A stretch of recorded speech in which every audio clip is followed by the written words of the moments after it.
Welcome back, dram fans. Today we're going to have a little bit of a different video. This is going to be a little bit more informal, a little bit more off the cuff, reactionary.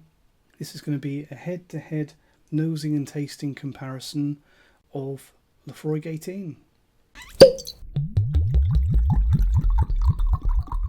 So here we are, this is the Laphroaig 18 shootout. So I have my very last bottle from my shelf here. This is a dusty one of the old expression of Laphroaig 18. This was discontinued 2014, 15 maybe, something like that. It's been gone for about 10 years. This is the Laphroaig 16, which is a bit of an odd one. I think originally it was a Jeff Bezos Amazon exclusive, which I'm not a huge fan of when they do that, force you to go to a certain supplier. But I think you can get this from various places now, and for an 18-year-old Islay whiskey, it's kind of affordable. And the reason that I'm doing this video, this Laphroaig 18 shootout, has been spurred on by the announcement that Laphroaig are bringing back the 18, which is absolutely crazy news because I really loved the old 18, both this one and the previous batches. The early batches came in a green tube, both 18-year-old Laphroaig. Early ones were green. This is one of the late batches from just before they discontinued it. In my opinion, I don't think that there's much difference between the earlier green tubes and these ones. I think that they were all fantastic, and I got through quite a few bottles of this. This was one of my little indulgements, kind of 10-15 years ago. I really loved this stuff, and I still do. I think that the flavour profile that you get from the old 18 is absolutely phenomenal, and it's a shining example along with things like Laphroaig 18 and, if you can get it, Long Row 18. They're fantastic examples of how great peated whiskey can be with a bit of extra age, because obviously peated whiskey normally is something that's presented on the younger side because you retain that ballsy peatiness and all the intensity of flavour. When a peated whiskey starts to get older, kind of into the mid-teen territory, you quite often, more than anything else, just lose a lot of that peaty flavour. But some whiskies, some peated whiskies, if they're made very carefully and very skillfully, they can become truly special when you get to that 18, 20, 25-year-old mark. And I think that this was always one of them. So, as I said, this video was spurred on because I've been intending to review this one and this one for quite a while, and it's kind of forced my hand because Laphroaig have said that they're bringing back, well, they're re-releasing a new 18, a new version of this. And when I saw the news, you know, it's the usual dirty trick that they play. They send you the email and they get you to decide whether you want it or not, and they don't tell you the price until release day. And I thought, I've had a few 18-year-old whiskies lately, so it's kind of following a theme on the reviews on this channel. If I would get that 18, and especially compare it to my old favourite here. So I told myself, if it's no more than the £175 that I paid for the Port Charlotte 18, which I was a little bit disappointed with, I'll maybe go for it.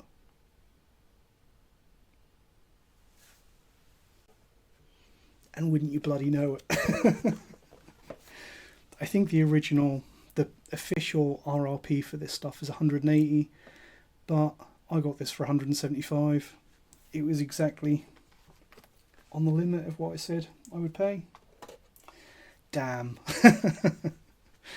So yeah, now we've got kind of the full set of the affordable, upper aged Laphroaigs. It would be rude not to do a little comparison. Obviously there are the older Laphroaigs, I think 21, 25, 30, whatever, but they are just priced astronomically. And in my opinion, when I've had like the Laphroaig 25, I've kind of been disappointed. When I've had the really old Laphroaigs, they've always seemed like they've gone a little bit too far, they get a little bit too mild, and this was always my favourite of the Laphroaig. Well, apart from like the 10 cask strength, when you start getting to the older Laphroaigs, this was always my favourite. So it'll be very interesting to see how this compares to this. A few disclaimers before we start. I have already poured the drams, I've got them in the glasses so that they can air, and also so I can do this blind. I'm going to do this without showing myself. There are labels on the bottom, I don't know if you can see that, but I've written in faint pencil stickers on the bottoms of the glasses so I can see which is which after we're done. And I have started tasting these already, just so that it doesn't end up as an hour of me sniffing glasses of whiskey in front of you. To speed things up a little bit, I've made some pre-notes. Another little disclaimer is that my bottle of the 16 is a very early batch. I bought this one when it was very first released, which I think was September 2019. So if you buy a batch now, may be different, may not. But this is what I've got to compare. This one here, I believe I bought in 2014. And these two have both been open for about a year. And I haven't actually tried either of them in the time since. I tried them, had a couple of drams from both, and I've put them away for a year. This one is obviously brand new and recently opened. So I'm going to be doing this blind, and to make it a little bit more interesting, I haven't actually tried these, or not knowingly, before I did this video.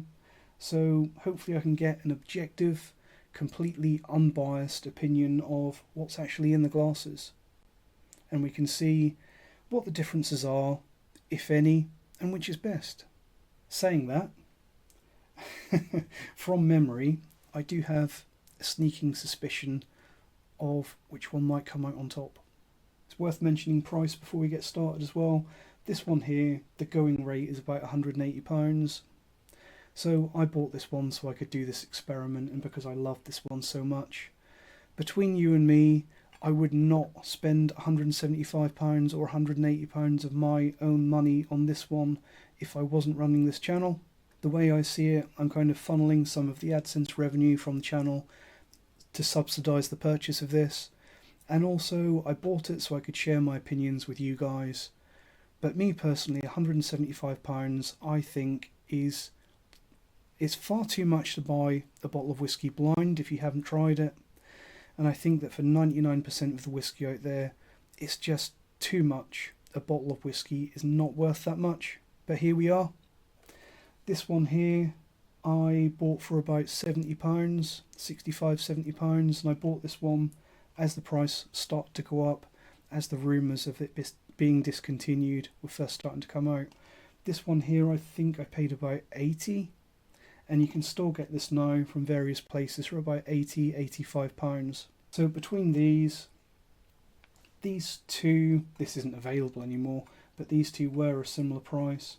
This new 18 is obviously about double. So kind of what you expect. And I will obviously be reviewing these. I'll give each one its own review video at some point.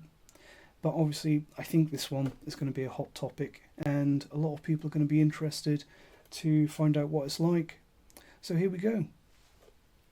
So I'll put on screen what is actually in the glasses so you guys will know what I'm nosing and tasting, but I don't, not yet. I've labelled them A, B and C. I'll try and keep those labels facing you, and I'll also mention what I'm nosing and tasting so that you know what's going on. So I think I'll start off with I'll just go through them, then I'll compare A and B, then B and C, then maybe A and C, something like that. So on the nose, glass A.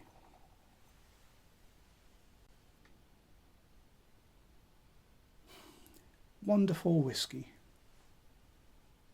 You wouldn't expect anything less. 18-year-old Islay Scotch is a really special thing. So if I nose and taste any of these and say it's crap, there's something wrong with me, more likely. So on the nose of a quite bright and a relatively light peat for a Laphroaig, which you would expect at this age. Also quite maritime and lemony. Quite light in general, really. Let's look at my pre-notes here to help me along. A little bit of a red fruits character, which I find really interesting on this one. That's really not the kind of thing that you'd expect to get from an 18-year-old Laphroaig. Slight cheesiness, slight lactic quality, which is something that I picked out on the Port Charlotte 18 as well, and it's something that I think is becoming less and less common in whiskey. And it's something that I like. A cheesy, fermentary, lactic quality in whiskey really adds quite a bit of character. And I think that it's a shame that distilleries seem to be sanitizing them and toning flavours like that down. And I also think it's not a coincidence that I'm getting that on this, which is, well, year of distillation. We need to do some maths here, don't we? This one is going to be, it would have been distilled about nearly 30 years ago. This one was obviously distilled about 18 years ago. This one was distilled around 16 years before 2006. So about 25 years ago, 25, 30, 18. So this one is going to be the most modern out of the distillates that have gone into any of these, followed by this one, then this one. So in theory, we should possibly be able to see a little bit of a shifting house style distillery profile going through these. But yeah, a little bit of cheesy fermentary note on the nose of this one. Quite fumey and industrial as well. Diesel fumes, paraffin, but with a nice maltiness running through it, a nice juicy kind of high teenage maltiness.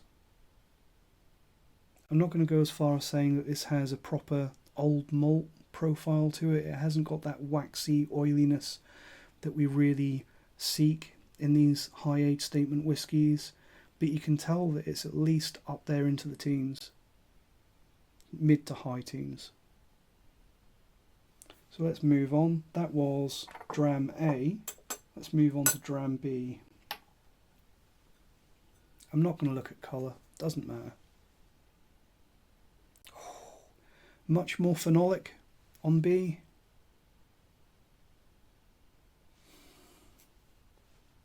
Much more farmy.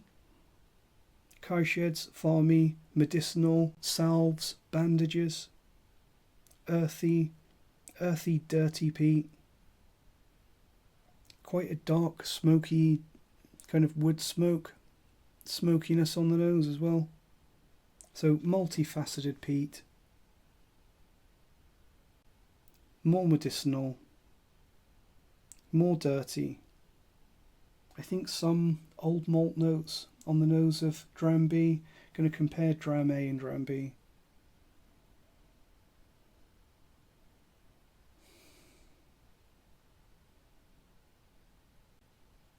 Definitely more phenolic on Dram B. I think that Dram A is quite a bit brighter.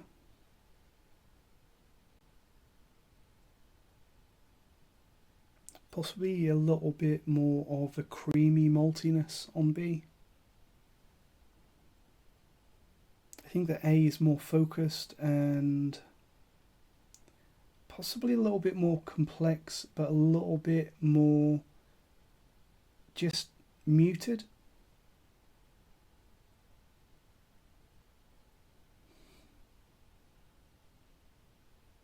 Yeah, struggling to get the flavours as much from A as I am from B.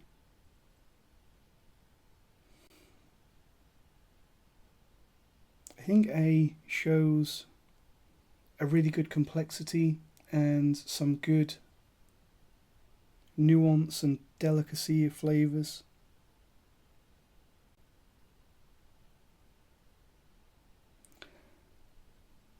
Whereas B, you start off with a big phenolic hit that really merges into something far more complex, far more cerebral. Old malt and juicy malty sweetness, waxiness, smoky, woody. B definitely has more to give. but they are both fantastic whiskies, and they are both worth £80. So,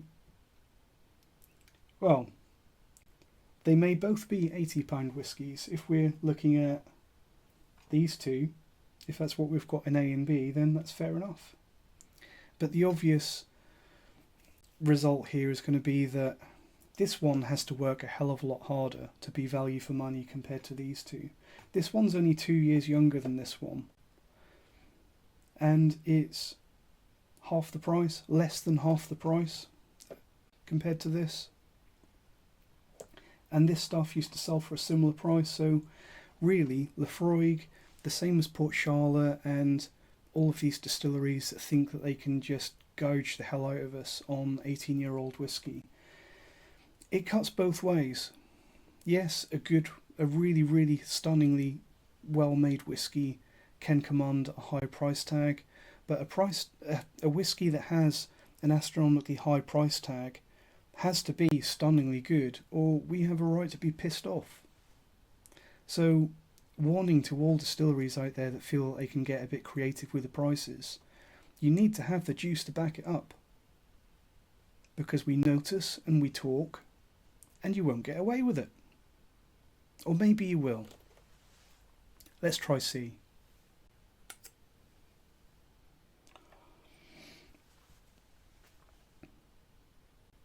Oh, actually getting a little bit more of that red fruit note coming through, as well as a million other things. Now that's got some age to it. Red fruits, strawberries dipped in chocolate, smoked strawberries dipped in chocolate. Malty, waxy, oily, quite an oakiness to this one. And I'm tempted to say that the oak may have started to go a little too far, getting a little bit of kind of nagging bitterness to the oak, but only a tiny bit. Smoked caramel, oranges, just sweet, juicy, intense maltiness. The kind of intensity that you get from a really well-aged whiskey. I am curious to compare this to B, because B was the more intense out of A and B, I think. So I'm comparing C to B. I think that the intensity is similar on both, but I think that B is a much more straightforward whiskey. It's more about the peat, whereas C is an incredibly complex and intense, wonderful whiskey. I think I know what C is. What did I have in my pre-notes for C? Old malt, fumy, heady, mushroom. Yeah, there is an umami, savoury quality to this. Do you think it's coming through from the cask, like cask tannins, as well as the transformative old malt, orangey, just really intense maltiness, kind of like nut oil, walnut oil, tannins, greasy, coating, waxiness. Not even on the palate yet, this is just from the aroma. But that is how great aged peated whiskey can be. Wouldn't it be great if C was the 16-year-old? Because as it is, out of the aroma from these, C is by far my favourite. It's just much more intense and heady and rich. And I think that phenomenal profile is just in a whole league above the other two. I think that B is... well, it's not that far behind. It's a clear step behind. Yeah, C is the outright winner on the nose. B is a step behind. And A, I'm going to say, is a tiny step behind B. I think on the nose, though, it is more or less a draw between A and B. I think that I would give B the slight edge, but basically a draw between B and A. Let's see how they taste. Let's keep it simple. Let's work A, B, C again. So A, dram A on the palate.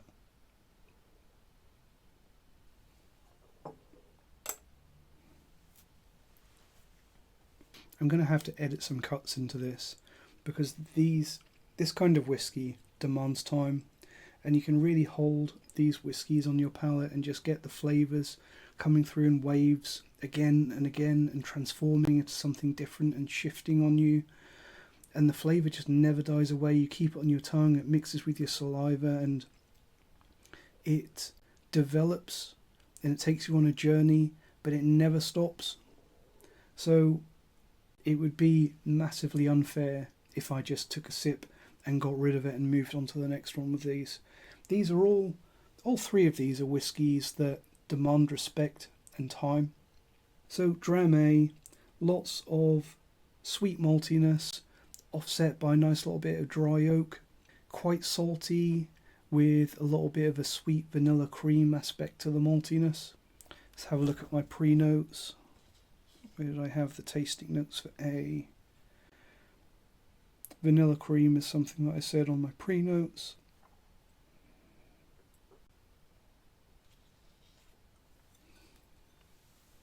For an 18-year-old whiskey, a little bit light on body and quite tannic, oak tannins, but good. Stale peatiness.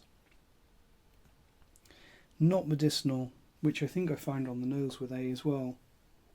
It's really not a massively medicinal, peaty smoke bomb on the nose or the palate. The peat is there, but it's not punch in the face Laphroaig peat. Let's try B. Dram B.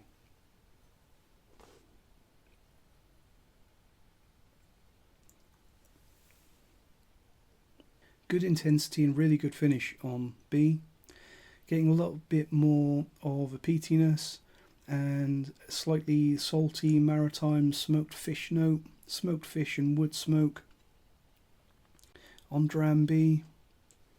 Smoky, lemon, dark wood smoke, and I think that there is a little bit more of a hint of old malt on the tail end of the palate on B than there is on A.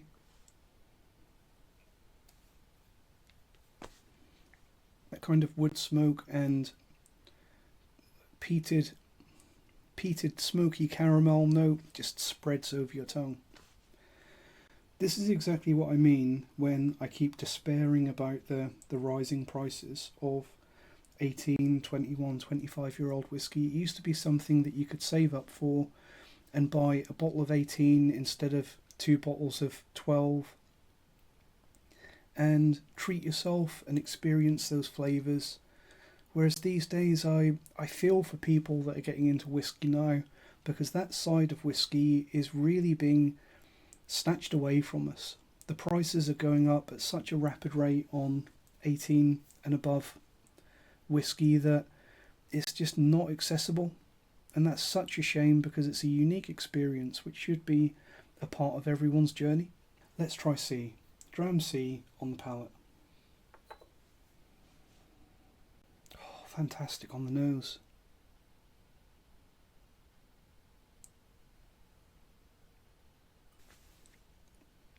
So intense. Again, slightly tannic, a little bit of bitter oak, but just a fizzy, effervescent explosion of maltiness on the palate from C. And again, I think C is going to be my favourite of the three on the palate as well as the nose. Looking at my pre-notes for C, I had creamy old malt, absolutely. Tastes much older than 18. I think I would agree with that. Salty oak, creamy old peat, fizzy fruity maltiness. And on the finish, orangey old malt, stale peat, sweet and full. And it absolutely is. the intensity and the depth of flavour that you get on this is really something else. My order of preference for these, C is the clear winner. And I think on the nose, it's as near as damn it a draw between A and B. They are different profiles if you're looking hard, but they are on par with each other on the nose, I think. As far as the palate goes, I think I'm going to go C comes out on top, followed by B in second place, and A trailing just slightly behind B on the palate. But all in all, I think that C is really in a league of its own. Not really even close. I think that out of all of these, C is very, very trademark, old, long-term matured, heavily peated whiskey. A and B taste like they're in the teens. They smell and taste like they're in the teens, but not any more than that. Whereas C, I think a lot of people could probably mistake for like a 21, 25-year-old whiskey.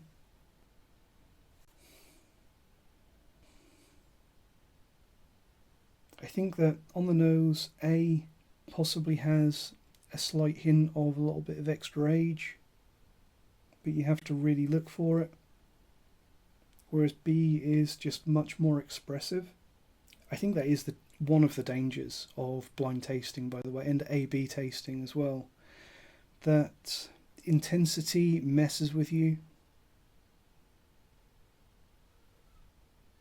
It might be that if I nosed and tasted these completely independently, I might find that the complexity that I'm getting from A was put it ahead of B a little bit. But because I'm doing this as a blind and as an ABC comparison, the intensity and forthcomingness of the flavours, invented a word there, makes me put B ahead. Luckily, and fantastically, Laphroaig have actually decided to bottle all three of these at 48%, so at least that takes that element out of there, that it is that little bit more of a straightforward comparison. But yeah, on the nose, I think C is out front and a tie between A and B. On the palate, I think C is out front again, followed by B, closely followed by A. So let's reveal what we've got here, shall we? Let's reveal them in reverse order. So I think that C is probably the best. I think A is the runner-up.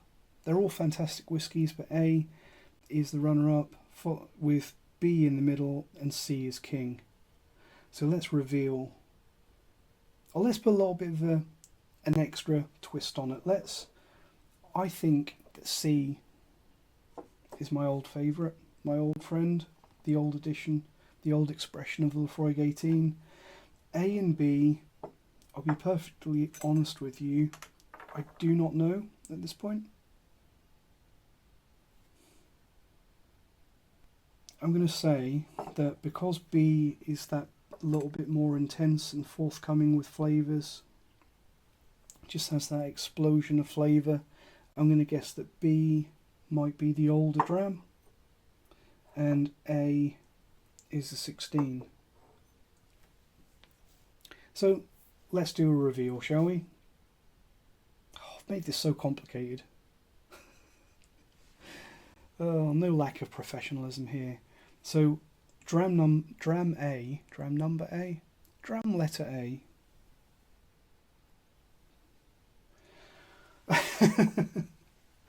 is the new 18. Dram A is the 18. I feel like I've got this one right though. Dram C, yeah.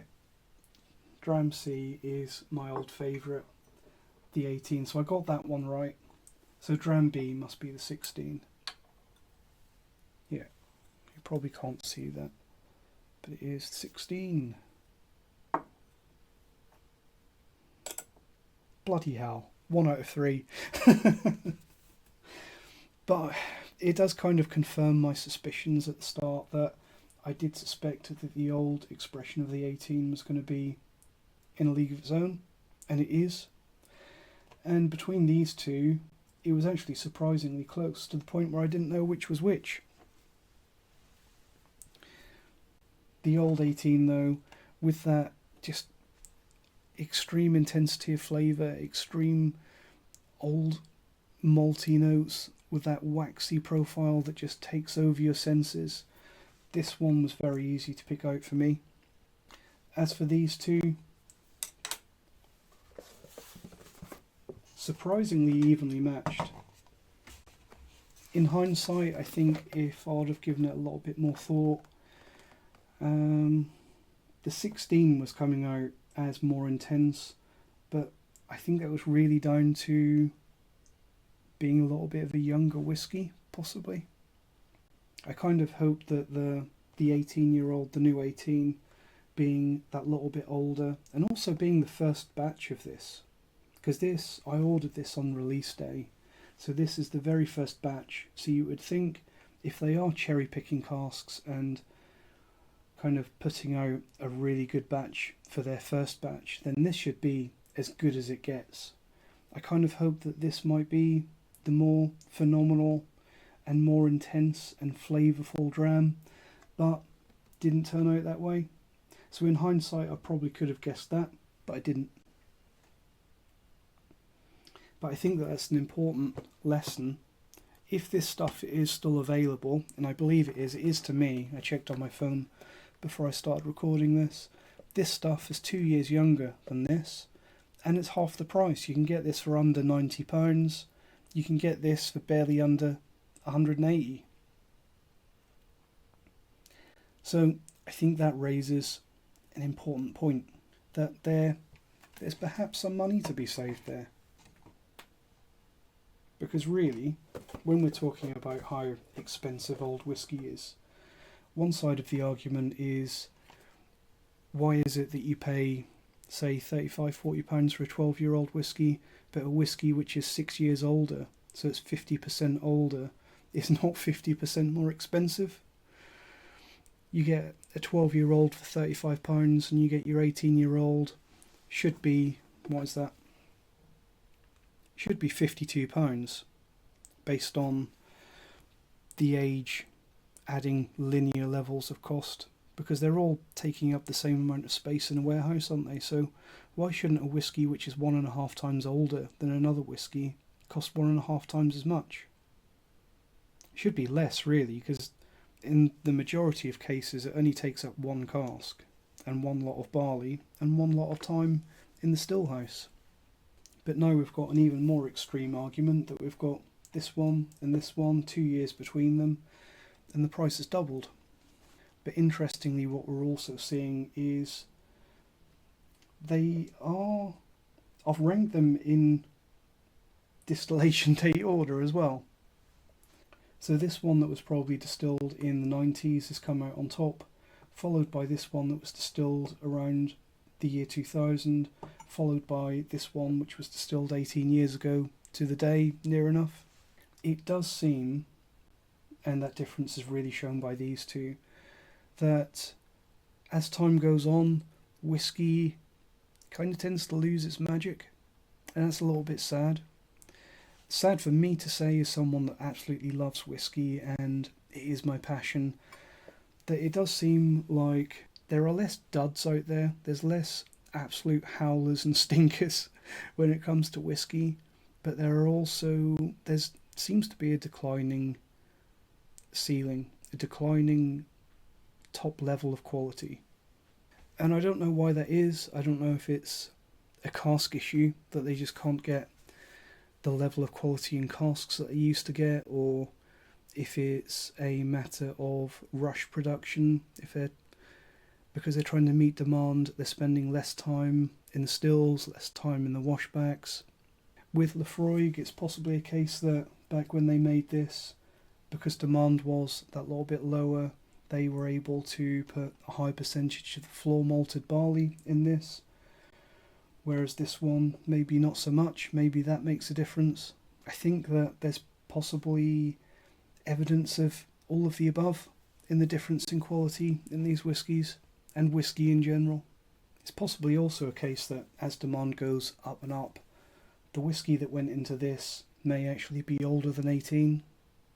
We see that with a lot of the Billy Walker releases and the Ardbeg 17, where they actually put whiskey that's older than what it says on the label to really impress people. Whereas these days, as demand keeps going up, maybe the whiskey in the bottle creeps down, so it's kind of meeting the age on the label.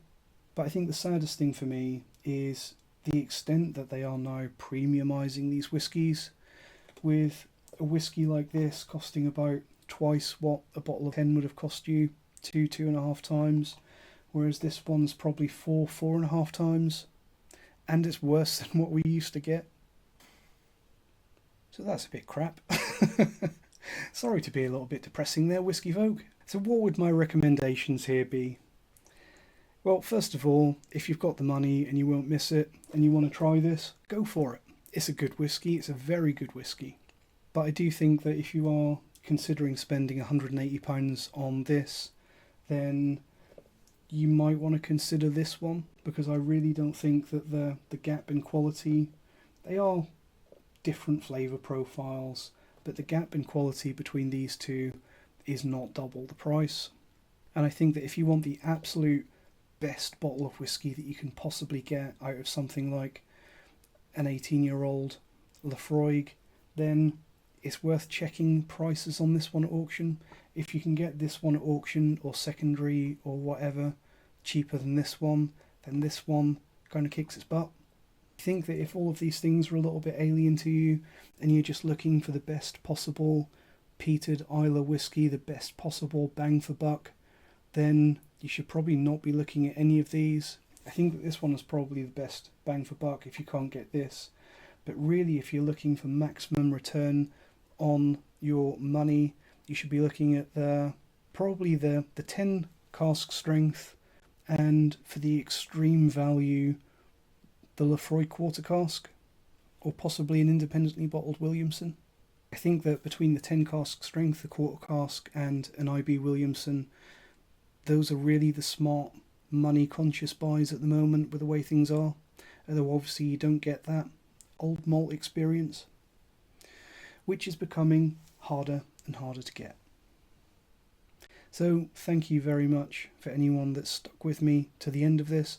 I will be giving all of these proper reviews at some point, but I really want to do this because this one is going to be a hot topic. There's going to be a lot of people wondering about this, and I kind of had a feeling that this might be how it went, at least between these two. And also, hopefully from this video, some of you who might be considering one or more of these get a little bit of an idea what the differences are. Let me know what you think of one or any of these, if you've had one or any of them, or if you've had them all. Do you agree with what I found here? And what do you think of peated whiskey in its old age? Is it something that you like? Because at a certain point in my whiskey journey, I think this one really kicked a lot of it off. I really realised that these 18-year-old whiskies offer an experience and a texture and intensity and complexity that you don't get from any whiskey, no matter how good it is at a younger age. This one really was a bit of a light bulb eureka moment for me. Let me know what you think, and let's have this one. Thanks for watching, and cheers.